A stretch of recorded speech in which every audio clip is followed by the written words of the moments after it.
Madam. Madam Ivan.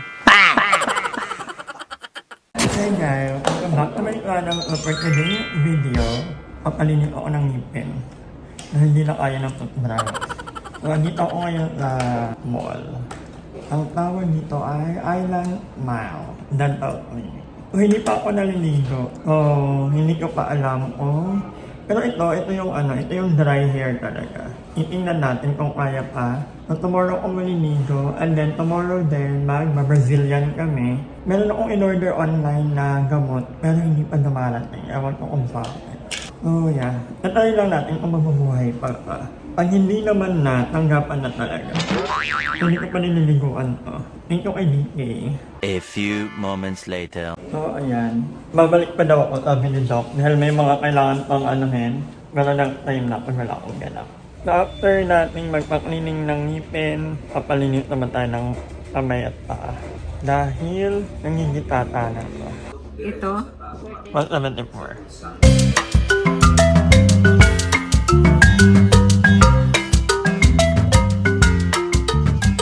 So, ayan, nagpapag-lunch ako guys. Kasi sobrang sakit ng katawan ko. In fairness, ang ganda ng mag-lunch nito.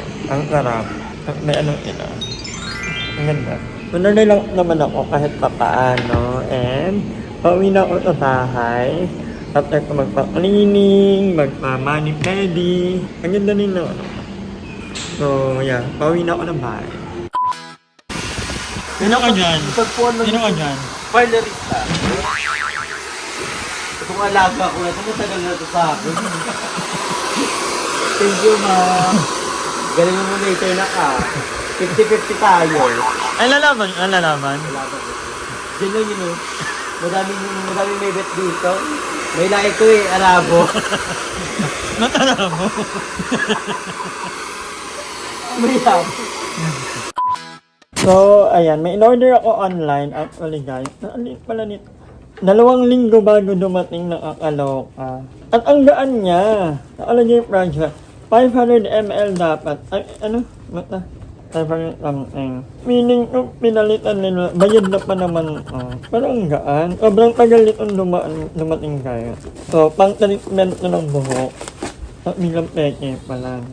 So, medyo buhay naman na yung buhok ko. So, ito na lang talaga yung mga lumang buhok. Ito, medyo bago na to. Kaya ang ganda ng pagkakano. Oh. Ito, 300 ml ba yung in-order ko?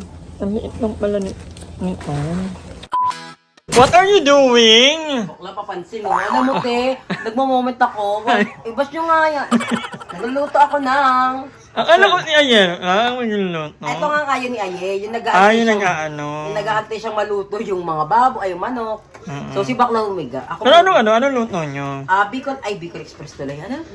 Chicken curry requested by Andrew. Favorite to yung Andrew eh. Uy, nagkambalot kami dyan. Pero favorite ni Andrew. Hindi naman sinabi nagkambalot. Parang nagagalit niya na naman, eh. Ay, ano ka talaga? Balita, kung may ano nung kanina, may apam na nanong ng name mo. Dinedma ko siya. Pagod ako makipag-usap sa Tito Kalay ngayon. Kaya may inaantay ka kasi. Ay, may babalikan ka sa Manila, di ba? O, kanina. Oo, Gusto ko na umuwi magpa-Valentine's na. nakita ko nga yung nakita ko yung story mo. Diba? Malapit na, ilang tulog na lang. 15 pa ako. Ay. Sa 14 sa Dati sa sila makikita, sa 22 ang Valentine's nila. Oo, kanya muna kayo. Ay naman, magkano daw kayo yung mamadali. Sobrang OA na doon. Sorry, process kita, F. So, ayan yung buko. Katapos na namin nilikin, ayusin yung hair ko. Pero, Ang maliligo ganda na ng pa hair ako. ni Madam, in all fairness. Pili ko pag niliguan ko to, hindi na ganun ka-dry. No? Oo. Ano kasi nilagyan niya ng Brazilian keratin. Ang ganda, di ba? Sobrang ganda ni Madam. Hindi na ako na siya. magkakando. Oo, di na. Lagi si Madam nakasando. Kaya, wala ka na ba ibang damit? Hindi na, maganda na ako. Oh, Di ba? maganda si Madam crop Mag-apam top. tayo ngayon, mag-apam Ayun, hunting. magagalit siya. Rest day ako ngayon. Ang daming apam dito sa may kagabi kasi. Nag-cover Oo, ka. nag-food trip kami, nag-burger. Tapos, Pagpunta, kaming apat ka lang, imagine. Bar pala dito, secretary ako. Ano, hindi mo alam? Hindi ko alam, alam ko may bar doon, pero hindi ko alam na maraming kapang pala doon. Tapos, may isa doon girl, parang gandang-ganda siya. Tiko, ano yun ito, ako naka-outfit, ako tatantosan ko talaga. Deadlock ko. Lalabanan mo. Agawan kami, parang hindi mo siya, tama, agawan na. Yung bar na yan, yung Tiki Bar, yan yung pinaka-matandang bar dito, yung iba nang, lumipat, anyan pa lang, Parang ganda nga doon. Tsaka mamiyat na rin natin. One drink na ako. Ay, Go! Bakit hindi? go. Paano, part ako sa'yo? Isa lang naman tayo sa Palawan. Yeah. Diba? Mahinat, diba? Enjoyin na. Ano naman ate? Yan to na tayo. Attitude ka talaga. Bakit? Lakas mo pang ML ko. Ano? Yan! Bakla ako. Ba't ang lapit mo naman mag-adot, eh? Ginawa kong tablet. Ba't ang lapit mo mag-adot? Tablet. Tagal na gugutom na ako, buti pa si Madam naka-Jollibee. Hindi kasi wala pang may kain ni Diki. Talaga? Oo, first meal namin. Na, wala din. Ay, spaghetti oh. Abe, Gusto ko panoorin yan nasa loob. wala yung ilaya mo ila. Hindi, pakita natin sila. So, ayan na tayo sila. So ngayon, bibili muna kami ng, ng gulay. Yes. 20 no? Ito na kaya natin. Apatin mo no, feel ko lang. Kasi malakas din maggulay si Limsy. Actually, oo, yung fair. Tsaka si Andrew. Masarap din galunggong eh. Saan tinda ng mga isda dito, te? Ah, Magkano yung kalamansi niyo, te? 20. bawang, madam. Alam ko natatakot kang hawakan yan, pero kailangan Kaya natin natin yan. yan. Bawang. So, ang daming gulay dito. Dito lang yan sa labas, ayan. So, naghahanap din ako ng palinisan ng kuko. Kasi parang nakadalawang palawan ako, walang linis-linis yung kuko ko.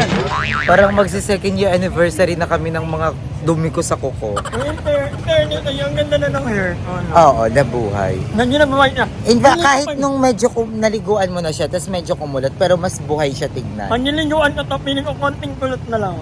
Paano ka na kaya talaga? Pa-boycott? Hindi, pero maganda na siya, madam. Ang pangit lang ng hiwa mo. Paano ba? Ayan, dapat din. Hindi ko rin alam, hindi ko alam yung hiwa ko. Wala akong hiwa ang kanin. Basta yung mga ganyan, ang pangit ng pan side view kasi pang ano yun eh. Pang mature garden yun. Boy, yeah, si Speaky. Alam nyo ba, dati nung bata pa ako, elementary ako noon eh. Talagang uuwi talaga kami, tapos Si paano naman, high school ka nun ha? Fourth year high school ka pala nun. mukha mo. Parang elementary lang ako noon. Uy, pero ano din ako, tanong ko nga si Kuya Dike kasi nagkakwentuhan kami about mature garden. Sabi niya daw talaga, dati tuwing alas 4 daw ng hapon, wala nang tao sa labas. Kasi nanonood Kahit mga lalaki, na. nanonood talaga. Yes, nanonood na daw talaga ng mature garden. Ako ang naabutan kong gano'n, yung Temptation of Wife. Sa Channel 7 din, tuwing ano naman din siya hapon. Ay nako, dati nakikinood lang kami ng TV, di ba? Bakala, pag nakasdungaw kami, sinasarahan kami ng bintana. Sabi, ayun, kaya I'm so happy na ngayon, di ba, nakakanood na kami sa At sarili ang laki ng TV mo. Yes. At sa kanila yon. Yung nagsasara sa amin, kinuha namin. Ito tangina yung sinasara. Nabutan ko yun, yung meron pang, iniikot pa namin yung antena, yung yung kay Ernie Baron pa yung antena. Ito sobrang Anyway, well and you. Yes. Na binuo mo ang ano ng mga kabataan ng mga mga 70s. 19. Ay, 90s. 19 kami, bakla. So, pabalik na kami, malapit na kami kanilang Yeah. DK. At Ito lalabas- yung Junior.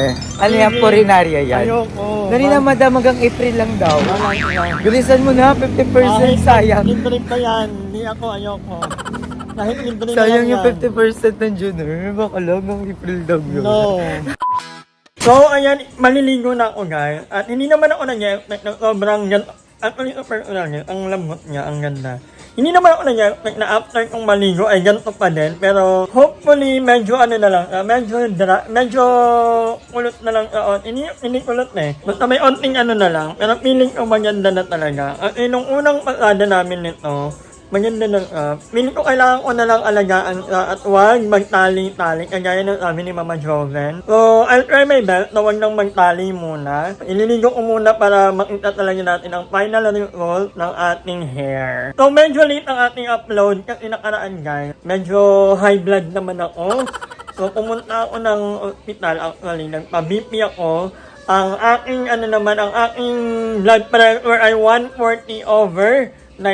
Medyo mataas na, hindi ko alam kung bakit. So, or siguro dahil sa stress, sa mga iniisip, sa anxiety, maraming factor din ang Pero happy naman ako at proud ako sa sarili ko kasi hindi na ako masyado nagkukok. Umiinom pa rin naman ako pero sobrang onting na lang. Compare dati na kaya kong ubusin ang 1.5 ng isang upuan lang. Something na hindi naman nakaka-proud pero nagagawa ko talaga yun. Yung isang upuan lang, kaya kong umubos ng maraming coke. Pero ngayon, nakakapag-water na ako. Dati hindi ako nag-water.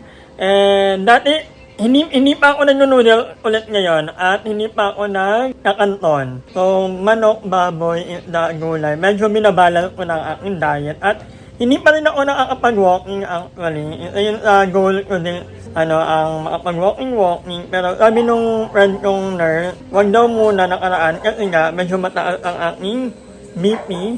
So, anyway, maliligo muna ako ngayon. Hi! Maraming salamat sa panonood ng video na to. At kung natuwa ka, please don't forget to like and share this video. Mag-subscribe na rin kayo para bongga na. Yun lang.